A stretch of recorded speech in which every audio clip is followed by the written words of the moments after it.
Si ignoras lo que ocurrió antes de que nacieras, siempre serás un niño. Cicerón. Una hora con la historia, un nuevo enfoque del pasado deshaciendo mitos, con Pío Moa. Pues una semana más en Radio Ya con Don Pío Moa, con el historiador Don Pío Moa, hablando de historia. Don Pío, muy buenas tardes. Hola, buenas tardes. Bueno, antes de entrar en materia, hoy vamos a seguir hablando de la Segunda Guerra Mundial, el papel que jugó España. Yo sé que hay reflexiones, cuestiones que usted a lo largo de esta semana tan compleja con las elecciones del pasado martes, 4 de mayo en Madrid, ha realizado en el blog, ¿no? Sí, bueno, evidentemente es una cuestión muy importante porque da la impresión de que ha cambiado un tanto el panorama, aunque todo está por ver, como siempre, ¿no? En realidad la campaña electoral en sí misma ha sido de un nivel político muy bajo, ¿no? A base de palabrerías y desplantes y de cuestiones muy inmediatas, ¿no? Sí. Pero, por ejemplo, no han pesado los problemas de fondo de la sociedad madrileña, que es parte de la española, ¿no? Como la degradación de la democracia y de la unidad nacional, con las leyes de memoria, de género, el golpe de Estado permanente, la degradación educativa y la colonización cultural desde las escuelas. Todas estas cosas no han entrado para nada, ¿no? Y, sin embargo, son cuestiones muy de fondo. Es de esperar que en unas elecciones generales, que no sabemos si serán próximas, aunque yo creo que el doctor va a tratar de mantenerse en el poder todo el tiempo posible y cometer todas las fechorías que pueda, fechorías contra la herencia de Franco, es decir, contra la democracia y la unidad nacional, ¿no? Y entre los datos positivos, pues son, en primer lugar, la derrota del PSOE. Esto es muy importante. Ha sido una derrota en toda regla, ¿no? Sí. Y, por otra parte, no hay que olvidar que los de Podemos y Más Madrid, que son los mismos, pues han subido. Sobre todo Más Madrid ha subido muchísimo, ¿no?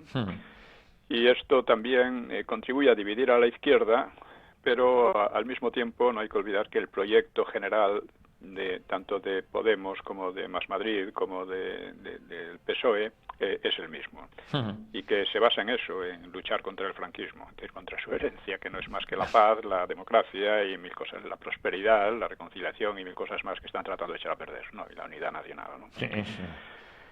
Bueno, yo creo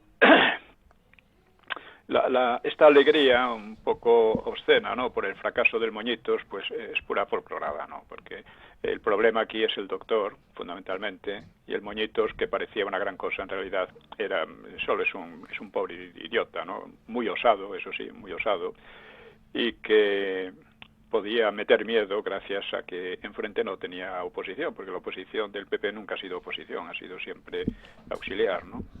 Así es. Tenemos ahora que los votos de Ayuso solo en parte corresponden al PP. Yo creo que solo la mitad de esos votos corresponden al PP. La otra parte deberían corresponder a Vox. Los ha tomado Ayuso porque ha hecho una campaña a su manera muy buena y porque ha conseguido una gran popularidad en Madrid gracias a su oposición al doctor. Pero observemos que la oposición al doctor, que es radical en Ayuso, no es lo mismo en Casado, al que llamo el mequetrefe del máster, porque, bueno, su máster es como el doctorado del otro, ¿no? Bueno, pues Casado lo que aspira es a hundir a Vox, por una parte, y a volver a los chanchullos, la política de diálogos, como ellos la llaman, de chanchullos con el PSOE, con los separatistas, que es lo único que entiende y es a lo que intenta volver por todos los medios.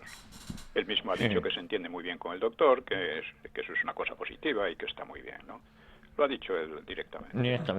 Y es a lo que espera, a volver a eso. Y el gran problema que tiene es Vox. Luego hay otra serie de cosas menores, ¿no? Por ejemplo, lo de Ayuso realmente ha tenido mucho mérito, pero la verdad es que su posición es muy equívoca. primero, su oposición al doctor está muy bien, pero al mismo tiempo quien está en el PP. El PP tiene una línea, la llamada línea centrista, marcada por Zapatero, y que contra la que hasta ahora no se ha revelado Ayuso. Es decir, Ayuso no tiene una línea política general de alguna enjundia, hoy por hoy. No sabemos cómo sucederán las cosas, pero es indudable que dentro del PP se abre una fuerte oposición entre lo que podríamos llamar la línea Ayuso y la línea oficial, ¿no? Sí, la línea oficial, que es la del Mequetrefe y la de Feijóo. Feijóo se puede decir, lo podemos llamar es el Pujol gallego, podemos llamar el Pujoliño, Pujoliño, ¿no? Sí. Y este es realmente el verdadero PP. Así que ahí vamos a ver cómo van las cosas, porque ya digo, aunque Ayuso lleva una orientación y un tono completamente distinto de los otros, al mismo tiempo no tiene una base ideológica distinta, o sea que se distinga claramente de la del PP. Por ejemplo, pues se ha dedicado ha dado un gran abrazo y puesto la medalla de oro de la comunidad pues a la chica aquella de las cremas que bailaba con Carmena en los aquelarres LGTBI, ¿no? Bueno, vamos a ver, ya digo, vamos a ver.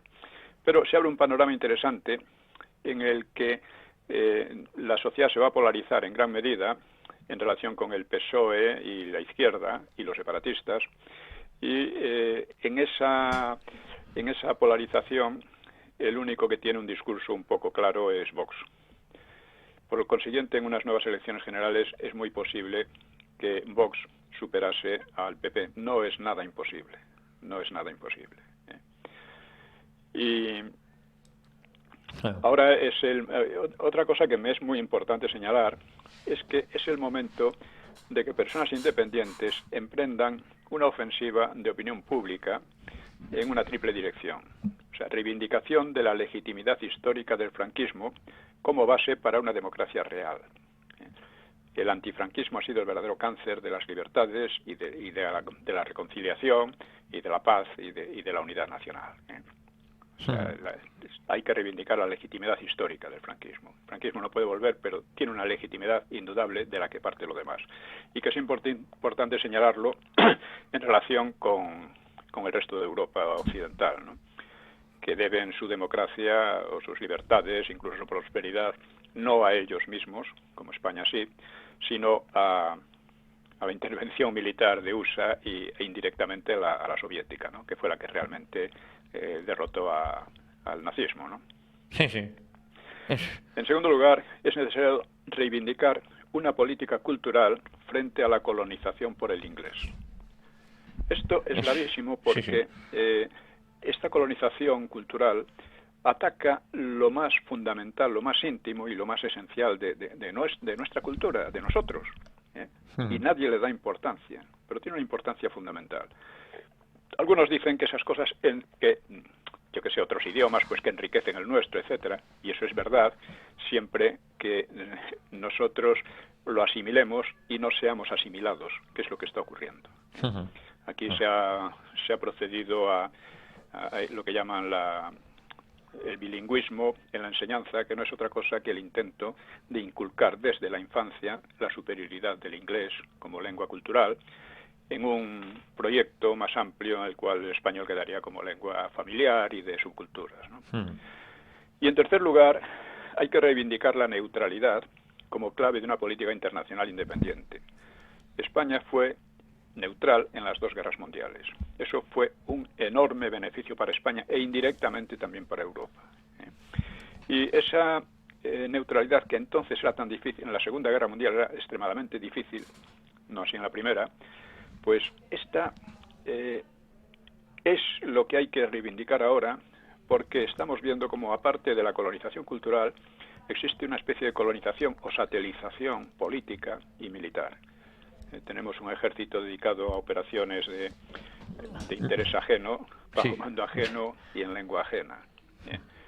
Y metiéndonos, por ejemplo, con Rusia, con la que no tenemos ningún conflicto, y en beneficio de los intereses de Inglaterra, que tiene a Gibraltar en nuestro territorio. Sí, no se sabe muy bien qué pintan las tropas españolas en Lituania, ¿no? Sí, estas cosas son muy fundamentales. Y sobre ellas no hay prácticamente nada. Es necesario elaborar un discurso, elaborar algo que no sea puro folclore, porque muchas veces estas cosas se quedan en el folclore, ¿no? Bueno, aparte de eso,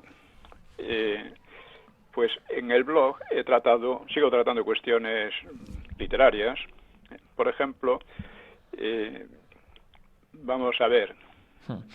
Algunas críticas que le hicieron a Cuatro perros verdes, a esa gran novela. Sí, Cuatro perros verdes, o esto de la anterior, que sonaron gritos y golpes a la puerta, ¿no? O sea, hace unos días comentaba con Luis del Pino, en su programa, los sábados suele hablar unos minutos al final del programa, y comentaba que una novela que da lugar a interpretaciones diversas seguramente será una novela buena, porque no es un relato simple, ¿no? Y he puesto en el blog algunas interpretaciones de la novela Sonaron gritos y golpes a la puerta, y también de otra de Cuatro perros verdes, ¿no? Son interpretaciones favorables, pero conste que no me han costado ni un duro, no he tenido que pagarlas. Que eso es raro, en la época que corren, en los tiempos que corren. ¿Cómo? Te digo que para algunos escritores eso es raro, porque pagan por que alguien de ellos, no es su caso. Bueno, o lo pagan las editoriales, a los críticos, lo pagan para que hablen bien de la novela. Esto es una corruptela muy, muy extendida, ¿no? Habitual y extendida, sí. Bueno, pues, por ejemplo, Aquilino Duque comenta sobre Sonaron gritos y golpes a la puerta, pues comentaba esto, por ejemplo, en su blog. Dice: buenos y malos hay en ambos lados, sobre todo si se tiene en cuenta la complejidad de los personajes de Sonaron gritos y golpes, ¿no? No quiero decir con esto que el autor se ponga en el fiel de la balanza por encima del bien y del mal. El personaje que lleva el hilo conductor del relato es un adolescente que presencia el sacrificio de los suyos, del que escapa de milagro y sobrevive gracias a un amigo algo mayor que él, que juega a 2 paños y lo arrastra a toda suerte de aventuras de alto riesgo. Este otro personaje es, más que el narrador, el gran motor del relato, y como casi todos los que desfilan por sus páginas, presenta profundos claroscuros, unos claroscuros dignos de personajes de novela rusa. Es imposible interrumpir la lectura de estos 3 grandes episodios del relato, no ya por la inventiva de la intriga, que es trepidante siempre, sino por esa complejidad de los personajes, que a veces raya en lo paradójico. Esto lo escribe Aquilino Duque. Es un poeta y un intelectual importante, Premio Nacional de Literatura, entre otras cosas, ¿no? Y buen amigo mío, ¿eh? Sí. El propio Luis del Pino pues lo interpreta de otra manera. Dice: Sonaron gritos y golpes a la puerta es sobre todo una novela hermosa. Resulta imposible no pensar, una vez acabada, en algunos de los personajes que la jalonan y en el significado y el propósito de sus vidas, y de las nuestras. Moa trata a sus personajes, hasta los más despreciables, con un enfoque en el que los tintes heroicos o abyectos se funden con los contornos humanos, dando como resultado caracteres creíbles de carne y hueso, en los que el mal y el bien conviven, a veces de forma indiscernible. Esto dice Luis del Pino. Otro, que es Pablo Sagarra, que es especialista en la División Azul, pues no lo ve tan favorablemente. Dice: algunos pasajes de la novela me parecen excesivamente aventureros, como el asalto a la columna de prisioneros nacionales o la historia de amor en Rusia con la teniente rusa, pero como lo anterior es una apreciación muy personal. También considero que sobran algunas fornicaciones. Bien, dice: las convicciones ideológicas y religiosas de los protagonistas no concuerdan con el sentir general de los divisionarios de la División Azul, porque uno de los episodios es la División Azul en la novela, ¿no? Sí. Bueno, es una manera de verlo. Claro. Esto es un poco discutible en el sentido que efectivamente no concuerdan con el sentir general, pero es que dentro del sentir general había muchos sentires particulares. Claro. Había incluso constatado, por ejemplo, uno de los divisionarios, pues un ex fraile que no creía en Dios, que era abiertamente ateo, ¿no? Pero en fin, estas cosas se dan. Bueno, otro, Luis Segura, que es un escritor que tiene un blog que se llama La Cueva de los Libros, es un escritor joven, pues dice: en algunos momentos de la lectura tuve sensación de derrota. El motivo habría de venir de la exposición de Pío Moa de la naturaleza humana, de su retrato con sus miserias y ruindades. Pero el ser humano también son ilusiones y deseo de hacer el bien, de servir para algo, de dejar un legado, de ser amado. En este sentido, creo que Sonaron gritos es un auténtico homenaje a los caídos. Finalmente, es seguramente la mejor novela de lo que llevamos de siglo y de las mejores de todo el siglo XX español. Bueno, muy buena. Insisto en que no le he dado ni un duro, ¿eh? No, pero es una crítica maravillosa, ¿eh? Sí. Bueno, en fin, y yo creo que podemos pasar entonces al... Pues vamos al tema que nos ocupa hoy, si no me equivoco, duro castigo alemán a Inglaterra. Eso es. ¿Y qué es lo que pasó? Bueno, vamos a ver, recordemos, estamos en la primavera de 1941, que es el aniversario de las grandes victorias alemanas en Francia, ¿no? En Francia y en otros países. Bueno, pues al acercarse aquel mes, aquel aniversario, pues la posición del eje, o sea, de Alemania e Italia, pues no era muy halagüeña frente a Inglaterra, ¿no? Porque en el norte de África los italianos habían sido prácticamente barridos, y en los Balcanes se estaba convirtiendo en un avispero para Alemania. O sea, en los Balcanes era una zona muy sensible, y Hitler la había estado apuntalando mediante una fuerte presión diplomática con vistas a asegurarse esa retaguardia para el ataque a la Unión Soviética, que es lo que tenía previsto, ¿no? Uh-huh. En noviembre anterior, pues había firmado el pacto tripartito con Hungría y Rumania. Estas dos países eran muy enemigas entre sí, siempre al borde del choque militar. Y esa enemistad, esa rivalidad, pues Berlín tenía que neutralizarla para que no le diera problemas a la hora de atacar a Rusia, ¿no? El 1 de marzo, pues también había firmado Bulgaria el pacto con Alemania, a pesar de las protestas de Moscú. Recordemos que Moscú y Berlín en aquel momento prácticamente aliados, ¿no? Uh-huh. Y a Hitler le importaba también de una manera especial la alianza con Yugoslavia, que había conseguido el 25 de marzo del 41, como siempre, ¿no? Uh-huh. Sin embargo, este edificio de seguridades pues estaba en peligro de venirse abajo debido al fracaso italiano en Grecia, que ponía a la región balcánica al alcance de la aviación y quizá incluso de la invasión inglesa. Recordemos que una de las cosas que más perjudicó a Hitler en octubre del año anterior, después de su fracaso en Hendaya y en Montoir, pues había sido la invasión italiana de Grecia, que Hitler intentó parar in extremis, pero llegó demasiado tarde. Esto lo cuento en Años de Hierro, ¿no? Sí, sí. Y porque era absurdo, ¿no? Y además a Franco le había sentado muy mal, porque Grecia era neutral, no había ninguna razón para invadirla, ni mucho menos. Uh-huh. Y esto Franco, como diría Guderian, que Hitler le había dicho que Franco no había querido mezclarse con unos aliados tan poco fiables, ¿no? Fiables. Claro. Refiriéndose a Italia. Bueno, pues aquella situación difícil para Hitler pues empeoró el 27 de marzo del 41, cuando un golpe militar pro-británico y pro-soviético en Yugoslavia pues dejó en papel mojado el pacto recién firmado con Alemania. O sea, 2 días antes había firmado con Alemania y 2 días después un golpe militar pues proseguía una política totalmente contraria. Uh-huh. Además, al día siguiente, la escuadra italiana pues sufría un nuevo desastre frente a la inglesa, perdiendo 3 cruceros pesados y 2 destructores cerca del cabo Matapán.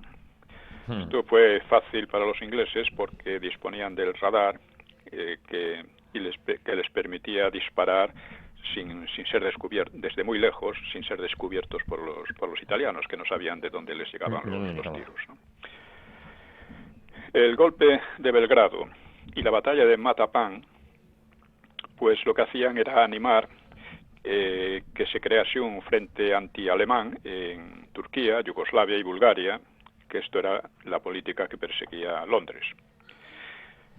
Entonces, digamos que Hitler pues pudo reaccionar con rapidez porque disponía en la zona de una masa de tropas que estaba destinada a la invasión de la Unión Soviética, prevista para fines de mayo. O sea, la aventura de Mussolini en Grecia, entre otras cosas, había obligado a retrasar la fecha de la invasión de Rusia. Iba a tener una importancia estratégica muy grande, ¿no? Así que Hitler aplazó durante un mes la invasión prevista y el 6 de abril atacó a Grecia y a Yugoslavia después de un arrasador bombardeo sobre Belgrado.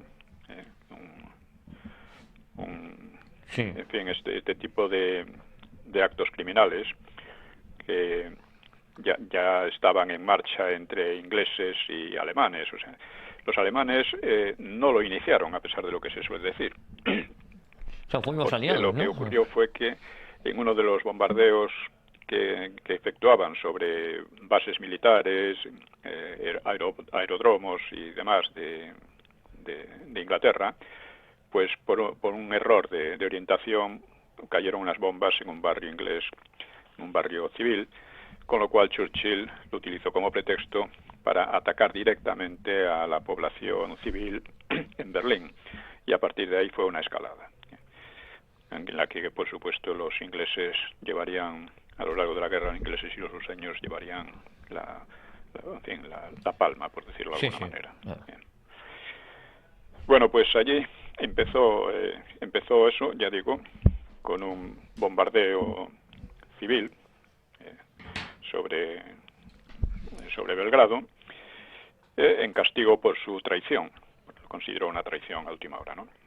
El mariscal List y las fuerzas acorazadas de von Kleist, pues lo digo porque no es una cosa demasiado importante, pero como Preston decía que había sido Rundstedt, pues resulta que no era así. Bueno, pues estas maniobraron con una destreza verdaderamente excepcional en un terreno escarpado, y al cabo de poco más de una semana obtenían la rendición de Yugoslavia el día 17 y a los 18 días la de Grecia el 24. El ejército alemán volvió a demostrarse insuperable. Había capturado 90.000 soldados yugoslavos, 72.000 griegos y 13.000 ingleses, y había sufrido apenas 5.000 bajas entre muertos y heridos. El desastre inglés habría sido completo sin la previa batalla de Matapán, porque esta alejó la amenaza naval italiana y permitió reembarcar hacia Creta a 50.000 ingleses y griegos. Bueno, pues en los desiertos de la Cirenaica, donde habían sido derrotados los italianos por los ingleses de una manera desastrosa, pues Rommel acababa de llegar con su Afrika Korps, que de momento era una sola división acorazada, división Panzer, y otras pequeñas unidades. Bueno, pues pese a su inferioridad y a estar nominalmente bajo mando italiano, pues a finales de marzo, pues se lanzó sin autorización a una ofensiva que los ingleses no esperaban antes del fin del verano.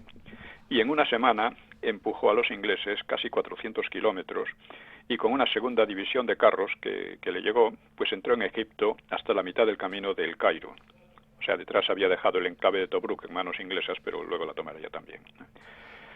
En fin, los altos mandos alemán e italiano también temían que este avance pues metiese al Afrika Korps en una encerrona, y efectivamente los ingleses reaccionaron con una superioridad acorazada de 4-1, pero fracasaron.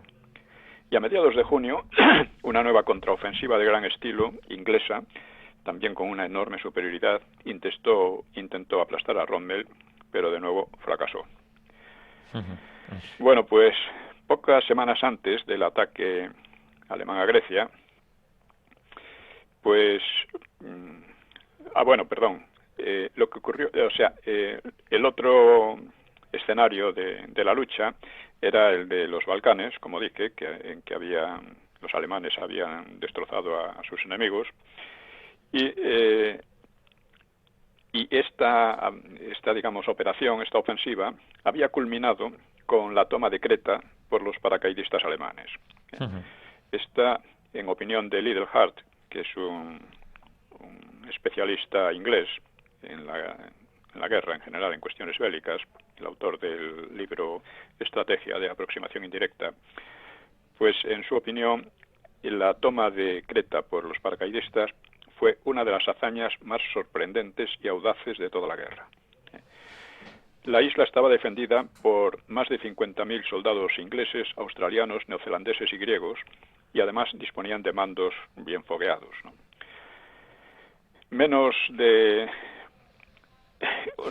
Los paracaidistas eran menos de la mitad de este número, los mandaba el general Student, pues dominaron la isla el 28 de abril y obligaron a sus enemigos a reembarcar de manera muy precipitada. La cuestión a los paracaidistas les salió bastante caro, la ofensiva, la ocupación de Creta. Tuvieron muchas bajas, o sea, 4.000 muertos y 10.000 entre muertos y heridos, pero causaron el triple de bajas a sus enemigos. El reembarque de 18.500 ingleses y griegos costó a la flota inglesa 3 cruceros y 6 destructores hundidos y otros 13 barcos seriamente dañados, incluyendo su único portaaviones en el Mediterráneo, además de 2.000 nuevas bajas. Es decir, fue una victoria realmente muy importante, ¿no? Es decir, que en un par de meses Inglaterra había vuelto a encajar 3 derrotas de gran calado en los Balcanes, norte de África y en Creta. Y a ello se unía la reanudación de los bombardeos sobre la isla, sobre Inglaterra, mientras la lucha submarina pues azotaba a los ingleses como una plaga bíblica, lo cual volvía a poner a Inglaterra en una situación crítica, ¿no? El problema de la guerra submarina era que Hitler no le prestó toda la atención que tenía, que tocaba. O sea, la mitad de la entrega de nuevos sumergibles no llegaba a la mitad de lo planeado, y mucho menos de lo que deseaba Dönitz, que era el almirante que llevaba aquello, ¿no? Dice Dönitz, la lentitud, dice el capitán inglés Roskill, dice, la lentitud de los alemanes en el incremento del número de sus submarinos tuvo para la Gran Bretaña las más felices consecuencias. Así lo resumiría. Sí. Los submarinos seguían, pese a la insistencia de Dönitz, sin apenas cooperación aérea, debiendo vagar largos días por el océano en busca de presas y además perdiendo, lógicamente, muchas ocasiones. Churchill, por otra parte, volviendo a Creta, la toma de Creta abría a los alemanes la posibilidad de saltar a Chipre o a Siria para desde allí operar sobre Suez, en tenaza con el Afrika Korps.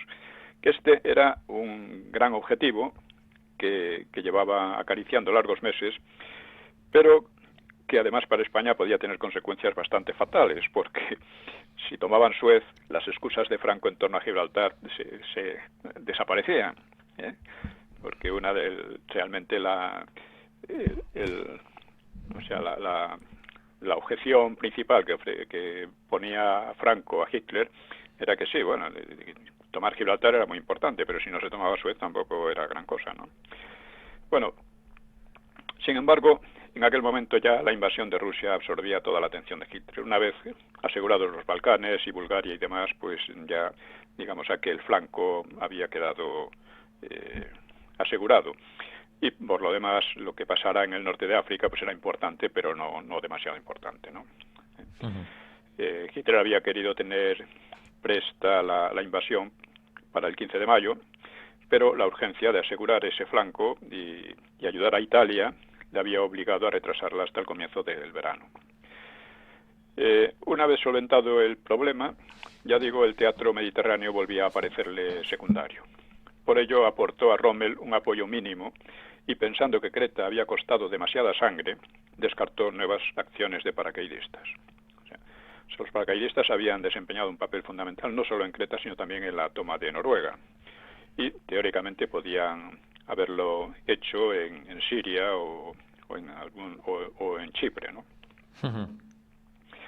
Así que la tenaza sobre Suez no se iba a cerrar, y la insuficiencia de las fuerzas enviadas a Libia le impondría después una sangría de tropas y recursos para sostener sus posiciones, pero ya sin perspectiva de victoria. Es decir, esto fue un grave error de Hitler, claro. Lo iba a pagar bien caro. Hay que decir también que la cuestión del norte de África abría a Hitler unas posibilidades estratégicas verdaderamente extraordinarias, porque con solo reforzar el Africa Corps, la posibilidad de llegar a Suez, no solo a Suez, sino de llegar al petróleo de Oriente Próximo y de llegar al Cáucaso por el sur, pues le habría la posibilidad de, cuando atacase a Rusia, tenerla en una tenaza y además cortarle el suministro de petróleo, lo cual habría hecho colapsar al ejército soviético. Esta era precisamente la proposición del almirante Raeder. Raeder pensaba así, pero Hitler tenía una visión más continental, más propiamente europea, ¿no? En cambio, ya digo, Churchill, en cambio, pues percibió claramente la ocasión que tenía en el norte de África y afrontó graves riesgos para asegurarse en Egipto una superioridad numérica y material aplastante. También tomó la iniciativa en Siria con ayuda de fuerzas de Gaulle e hizo de Malta una base para un acoso permanente y agotador a los suministros de Rommel en el norte de África, ¿no? Luego, dentro de estos éxitos alemanes, pues tuvieron dos fracasos, uno político y otro naval, de cierta importancia, ¿no? El primero fue el extraño vuelo del lugarteniente de Hitler, Rudolf Hess, a Escocia, el 10 de mayo, seguramente para atraer a Londres a la paz en vísperas de la ofensiva contra Rusia. Es la única explicación posible, ¿no? Posible, ¿no?, que se da este asunto. Porque Hitler persiguió, a pesar de todo, la paz con Inglaterra una y otra vez. Franco desarrolló la teoría de que en realidad eran dos guerras las que había, una contra los comunistas, la Unión Soviética, y otra entre las potencias occidentales europeas, que, en opinión de Franco, debería pararse a fin de que la guerra real fuese la entre Alemania y la Unión Soviética. Hay que tener en cuenta que Franco desconocía, como igual la División Azul, desconocía los planes de Hitler, que no eran simplemente acabar con el régimen bolchevique ruso, sino que eran ocupar toda Rusia y someter a su población a una situación, colonizarla, sometiendo a la población a una situación de servidumbre prácticamente, ¿no? Esto realmente en España no se conocía. Se consideraba que era una guerra ideológica, puramente ideológica, entre para destruir el sistema soviético, que para Franco era el enemigo principal, no solo para él. Bueno, pues el caso es que Hess fue detenido, Hitler le tildó de loco y la prensa mundial pues dio máximo relieve al suceso, como es natural, ¿no? Y Chano, el italiano, próximo también familiarmente a Mussolini, escribe en su diario: el asunto es gravísimo, la primera victoria verdadera de los ingleses. Mussolini ha consolado a Ribbentrop, pero después me ha dicho que considera el asunto Hess un golpe tremendo para el régimen nazi. Agregó que estaba contento porque servirá para rebajar las acciones alemanas en Italia.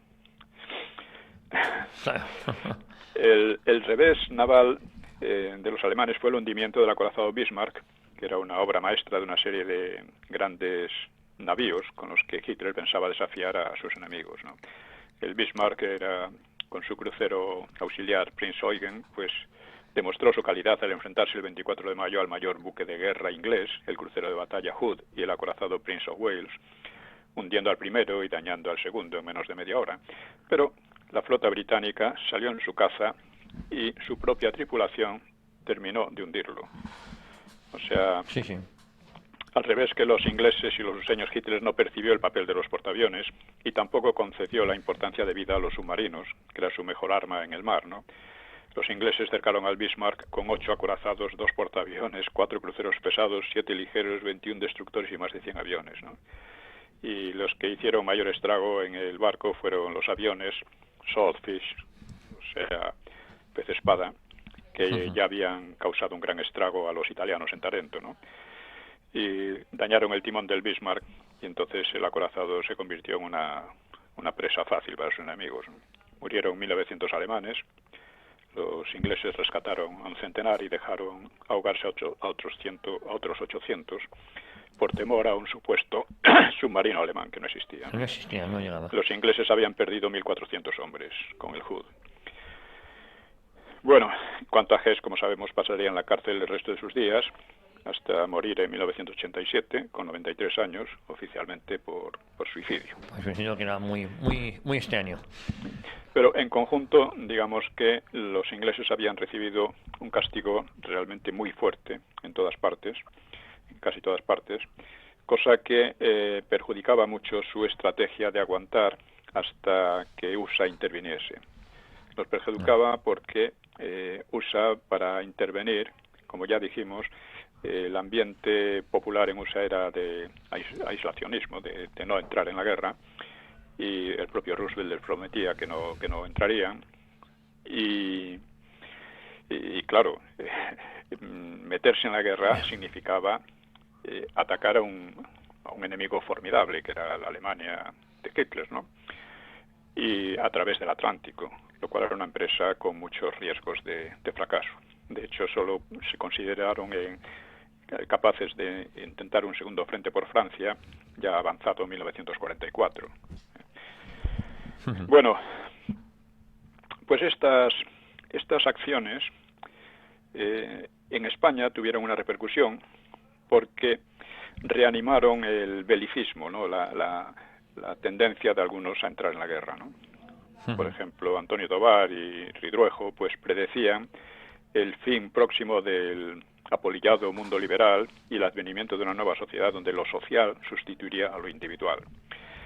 La prensa intensificó su actitud contra Inglaterra, así como hacia Portugal por orden de Serrano Súñer, que era contrario a la independencia del país vecino y a su tradicional supeditación a Londres, cosa que ya veremos qué es lo que significaba eso, ¿no? Sí. El 18 de abril el embajador useño Wedel protestaba severamente ante Serrano por la actitud de la prensa, denunciando el poder de un Hans Lasser, que era un enviado alemán que tenía una gran influencia en la prensa española y que casualmente era judío. Bueno, pues recibió una respuesta igualmente dura, y en los meses siguientes se le vedó el acceso directo a Franco. En mayo, Tobar suprimió la censura para la prensa del movimiento, aunque no para el resto, y quedando sometidos a ella, quiero decir, los periódicos como el ABC, La Vanguardia, El Ya o La Gaceta del Norte. Esto parecía efectivamente que España iba a tomar el rumbo de una política interior abiertamente fascista y de una posible entrada, ¿no? Otro personaje de gran influencia en los sindicatos, Salvador Merino, falangista, pues viajaba a Alemania y salía impresionado por la eficiencia del aparato sindical nacionalsocialista y volvió con redoblado empeño por imitarlo en España. Por supuesto iba a fracasar, ¿no? También se comprometió a enviar a Alemania 100.000 trabajadores españoles. Alemania precisaba suplir a los millones de obreros movilizados y aunque utilizó al efecto a bastantes mujeres, recurrió sobre todo a extranjeros, ¿no? Contaba con cientos de miles de prisioneros de guerra, pero también realizó campañas de propaganda para atraerse a otros más de los países conquistados y amigos, ¿no? Los salarios eran bastante altos. El racionamiento, aunque tenía estrecheces, pero funcionaba bien, y los bombardeos ingleses todavía causaban pocos destrozos, por lo que estas campañas de reclutamiento de trabajadores tuvieron bastante éxito. Se las presenta generalmente como una cosa esclavista y de pura imposición, pero esto solo era real con algunos, por ejemplo, con los judíos, ¿no? En la Europa conquistada apenas había resistencia, ¿no? El 18 de abril, un agente que había trabajado en la recuperación de bienes españoles en Francia, que se llamaba Antonio Melchor, pues informaba a Madrid de algunos conatos de oposición en Noruega, Bélgica y Holanda, pero también de una Francia que estaba dominada por una sensación de derrota, ¿no? Y este añadía: el servicio de información alemán tiene también muchos españoles a su servicio, abundando los rojos, algunos de los cuales nos sirven también a nosotros. Esto es una indicación muy curiosa. Es decir, había muchos exiliados que trabajaban para los alemanes e incluso también para los servicios secretos españoles, ¿no? Y allí, pues, en fin, como parte de este ambiente que volvía a ser muy belicista, en apariencia por lo menos, pues salió un libro ideológico, Reivindicaciones de España, de Fernando María Castiella y José María de Areilza, que eran políticos e intelectuales bilbaínos del sector católico y monárquico, ¿no? Pues estos achacaban el declive español desde el siglo XIX al abandono de la empresa imperial y civilizadora en África, en contraste con la fuerte expansión inglesa y francesa, ¿no? España había consentido que Francia pues se quedase con la parte del León en Marruecos e incluso arrebatase trozos concedidos a España en los tratados. Esto era una cosa completamente anacrónica ya. O sea, porque los imperios francés e inglés estaban... la guerra mundial, la Segunda Guerra Mundial, iba a terminar con estos imperios en no mucho tiempo. En no mucho tiempo, antes que tarde. Y para España eran una carga más que otra cosa, no podía ser de otro modo, ¿no? El libro también, claro, reivindicaba Gibraltar y venía a justificar las demandas que el gobierno español exponía a Hitler, o sea, Franco exponía a Hitler esas demandas de hacerse con el imperio francés en África, cosa que Hitler no tenía la menor intención y, por supuesto, Franco sabía que no existía esa posibilidad, ¿no? Y así, el 17 de abril, Franco pronunció un discurso belicoso hablando de la paz como preparación de la guerra. Claro, estas cosas alarmaron mucho en Londres y Washington, pero el discurso, que fue hecho ante numerosos agregados militares extranjeros, pues primaba el papel del ejército sobre el papel del movimiento, o sea, sobre el papel de la falange. Y el ejército era mucho menos belicista que los grupos de falange más simpatizantes, digamos, de Italia y Alemania, ¿no? Y Goebbels, el ministro de propaganda nazi, pues entendió claramente la realidad, porque ante las frases de Franco en aquel discurso, escribió con sarcasmo en su diario: pues entonces, que cree las condiciones para luchar a nuestro lado, es un bocazas engreído.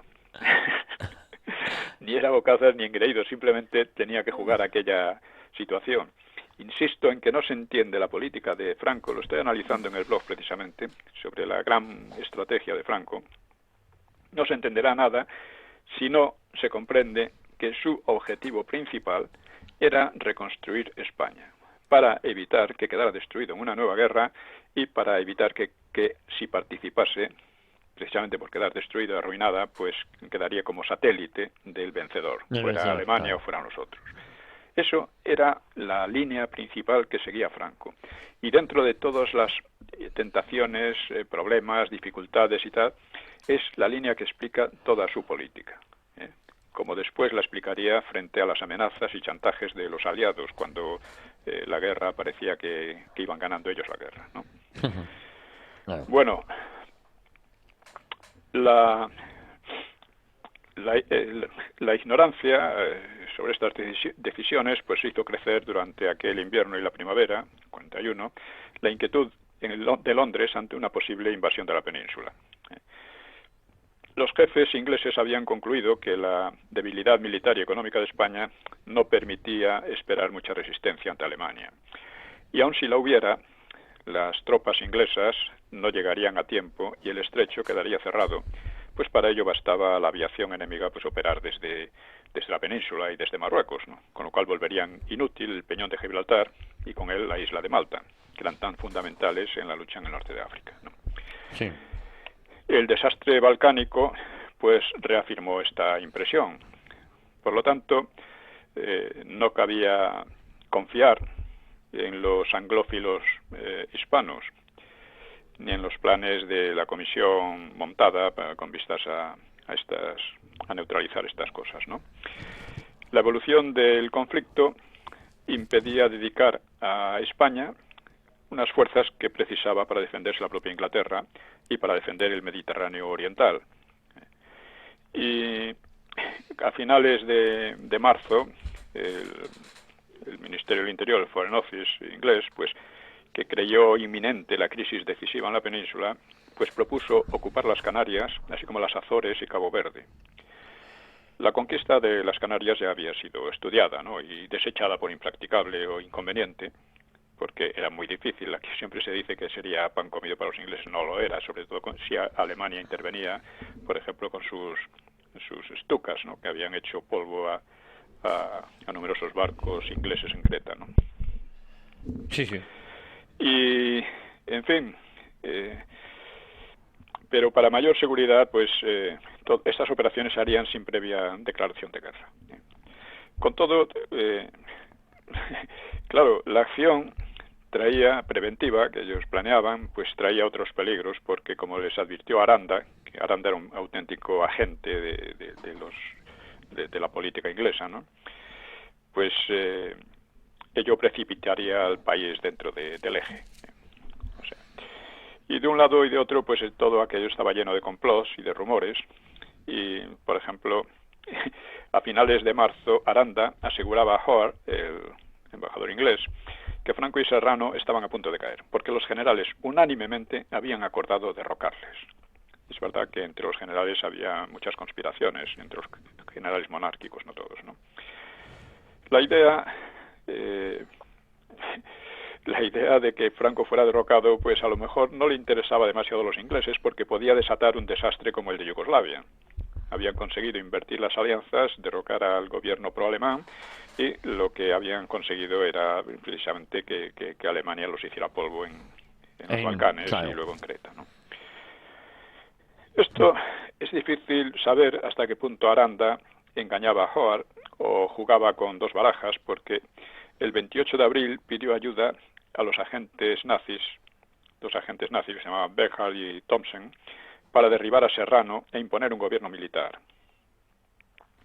Este Aranda verdaderamente, ya hablaremos un poco más de él, era un poco medio loco, igual que Becbeder, y actuaba verdaderamente al servicio de Inglaterra, ¿no?, y contra los intereses españoles, en todo caso, ¿no?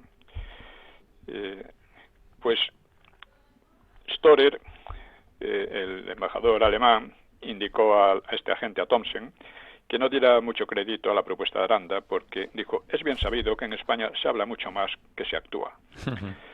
El propio Serrano parece no haber sido consciente de la enemistad que le profesaba Aranda, porque entonces todo eran disimulos y conspiraciones varias, ¿no?, ocultas, ¿no?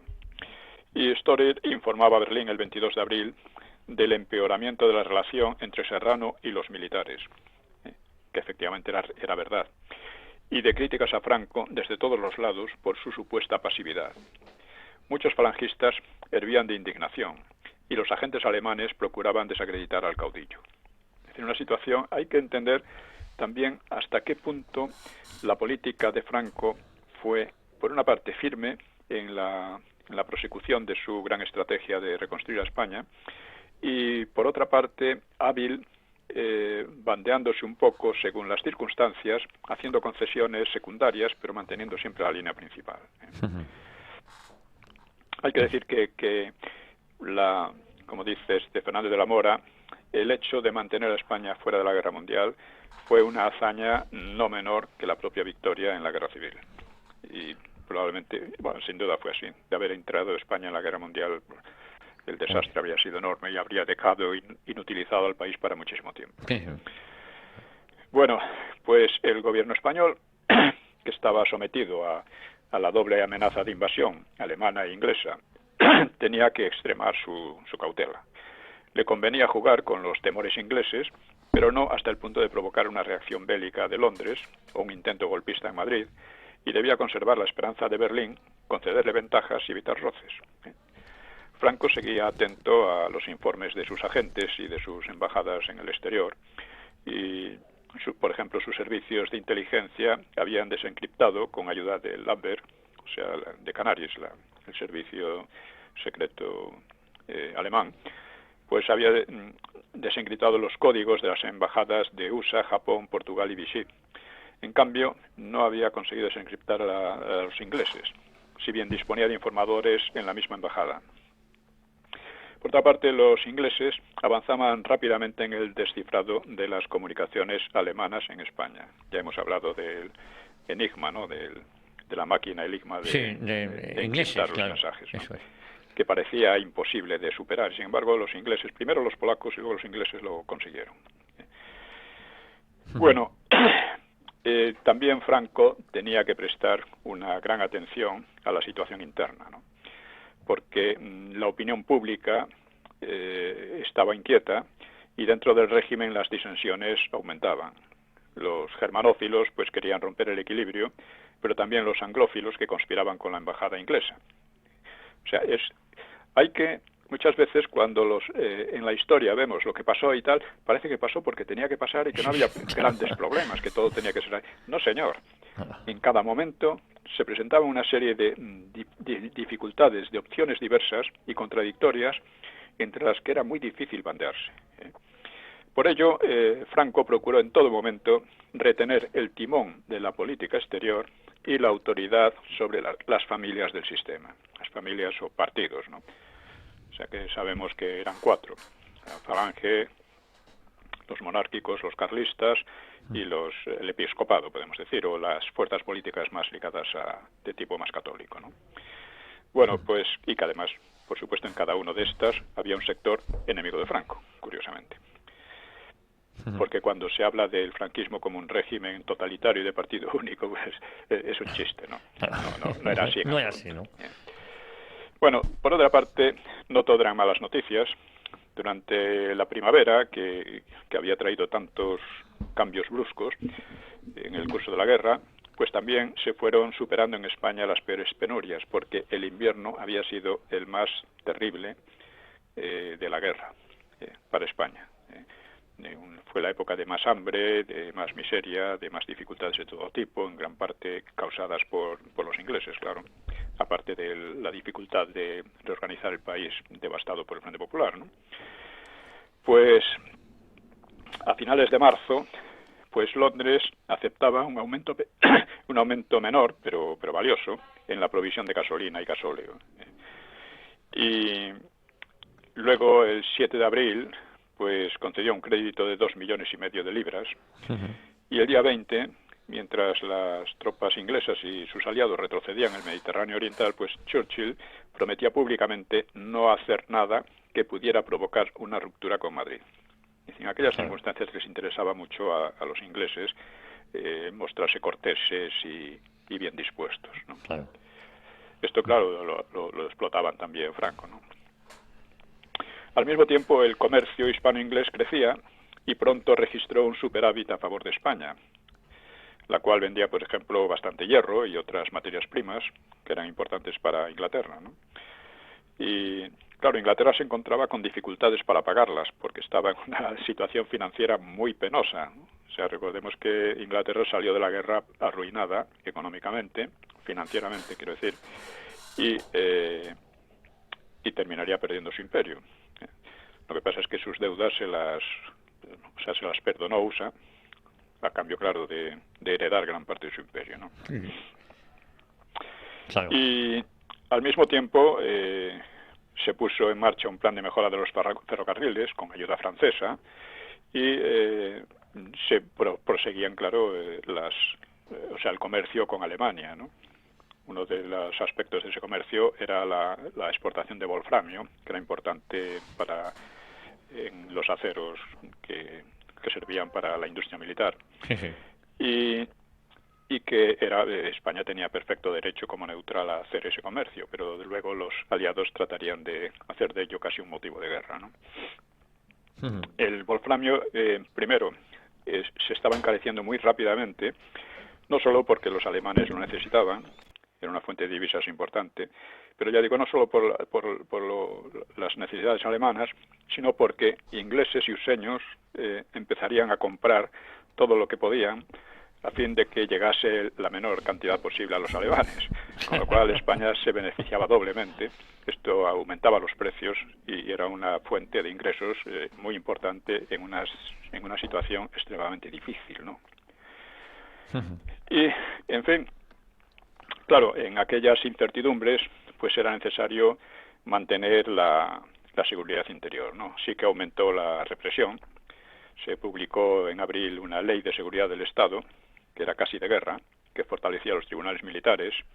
Esto disgustó a algunos generales, pero establecía severas penas para los delitos de traición, apoyo a movimientos separatistas, recluta de hombres para la guerra y distribución de armas, acciones con o sin armas contra el jefe del Estado o contra el gobierno, sabotaje, comunicación de secretos, difusión de noticias falsas o de material escrito contrario a la seguridad del Estado, por asociación ilegal, huelgas y guerrillas. Esto es muy natural en aquellas circunstancias peligrosísimas. Claro. Lo hacen todos los países sin duda en circunstancias parecidas, ¿no? Claro. Pero aquí se le ha querido atribuir a estas leyes pues como algo especial. Sí, una represión innecesaria y absurda y arbitraria, ¿no? Claro que al mismo tiempo, el 1 de abril, que fue el aniversario de la victoria, 40.000 presos recibían la libertad condicional. Era una cantidad aún insuficiente, pero importante, ¿no? Porque la economía necesitaba de aquellas personas. El número de presos venía siendo una carga excesiva y las autoridades sabían que parte de los liberados podría alimentar las corrientes subversivas.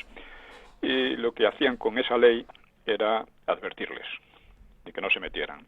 Por otra parte, también los ingleses y luego los suseños estaban constantemente entrometiéndose en los asuntos internos españoles, tratando de organizar actividades subversivas, pero la policía generalmente los tenía bien controlados y en cuanto se pasaban un poco los cortaba de raíz, ¿no? Nos quedan 2 minutos, bueno, don Pío, para irnos organizando. Pues, en fin, en estos 2 minutos vamos a resumir. Vemos cómo a lo largo de la guerra las circunstancias cambiaban constantemente. Primero, Alemania parecía ya ganadora, que iba a instalar un nuevo orden en Europa, que los ingleses aceptarían la paz. Luego se vio que eso no era así, que Alemania fracasaba en el intento de asaltar a Inglaterra, aunque en realidad hay muchas dudas de que Hitler lo planeara realmente a fondo, ¿no? Que pensara en una verdadera invasión de Inglaterra. Pero en todo caso fracasó en la batalla aérea, por la supremacía, y bueno, los ingleses obtuvieron en eso unas grandes victorias militares contra los italianos en el norte de África y diplomáticas y políticas en los Balcanes. Bueno, estas victorias en el norte de África, en los Balcanes, se transformaron en todo lo contrario, en una derrota verdaderamente espectacular de los alemanes a ellos, un castigo tremendo, lo cual también para España cambiaba mucho la situación, porque evidentemente eso enfervorizaba a los partidarios de la guerra, atemorizaba a los ingleses, hacía que los ingleses tuvieran que hacer planes diversos y todo eso pues vemos cómo Franco se bandeaba en medio de una situación de conspiraciones, de inseguridad, de intromisiones de otros países, etcétera. Y cómo se bandeó gracias a su gran estrategia de asegurar la reconstrucción del país, que era su línea central, porque eso es lo que quería Franco ante todo. Sí, lo importante era preservar la unidad de España, ¿no? y la seguridad de España y no envolvernos en ninguna aventuras bélicas. Exactamente, porque no podía sacar nada de ello. Nada positivo, efectivamente. Pues don Pío, lo tenemos que dejar aquí con la promesa de volver, Dios mediante, la próxima semana aquí a Radio Ya a 1 hora con la historia. Muy bien. Muchísimas gracias, un abrazo muy fuerte. Venga, muchas gracias. Un abrazo.